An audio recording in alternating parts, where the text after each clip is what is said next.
Trouble for everybody. Then Mimkin began to cry. "Don't cry now," said Limpy. "He's gone." "But my stomach," said Mimkin. "It aches." "Mine too," cried Mooloo. Then Limpy began to feel such pains from green apples that he couldn't talk.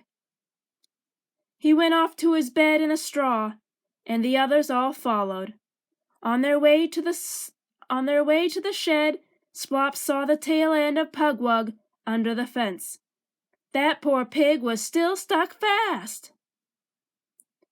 Splop laughed, even though her stomach ached. Then she and Chuck-luck ran to help Pugwug. They pawed and scratched away dirt until he had room to wiggle out.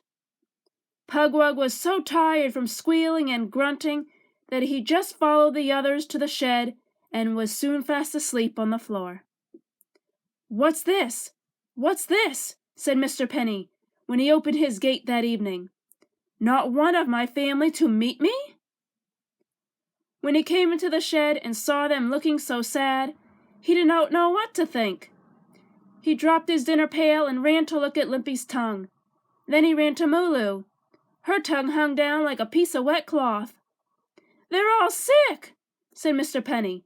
He took a big bottle and a tablespoon from the cupboard and started giving them sticky medicine.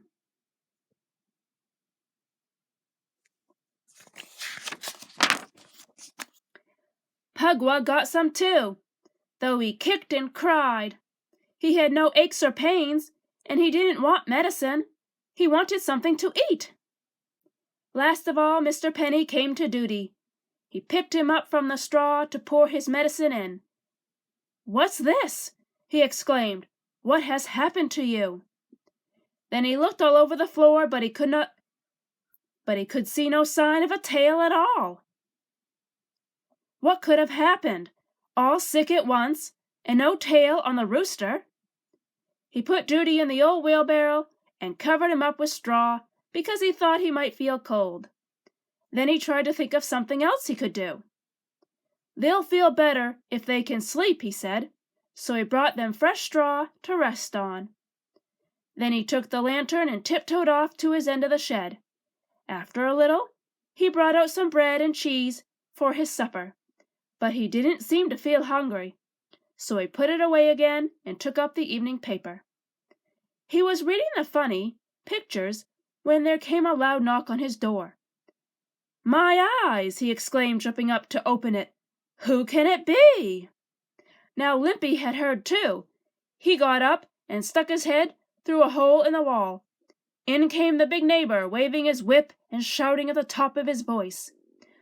"Whatever is the matter with him?" thought Mr. Penny. The man's words were popping out like popcorn over a hot fire, and Mr. Penny could understand only a few of them. "No tops, carrots, new plants, the ground, seeds scratched up, every apple, bite in it." "It's his garden," thought Mr. Penny. "Something's happened to his garden." Then shivers ran up his back, for he caught the words, "Hungry pests, good-for-nothing creatures."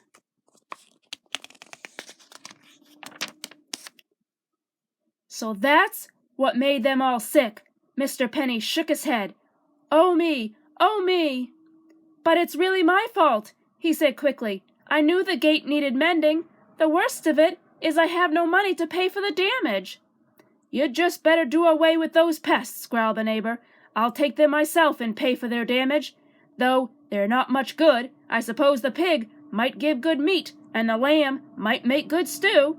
"Oh, please," said Mr. Penny, "not that." "Well," growled the neighbor, "I'm behind with my work. If you must keep those pests, here's what you can do. Plow the 3 south fields before the new moon. Clean out the stones from that pasture land near my pine woods. Cut the grass on my lawn, and then you can furnish me with milk for the rest of the summer." He slapped a paper on the table. "It's all listed there. Decide overnight which you'll do. Give me your hungry beasts, or do this work." When the neighbor had gone, Mr. Penny sat down by his table. "Oh me," he said to himself, Is there nothing I can do to save my family?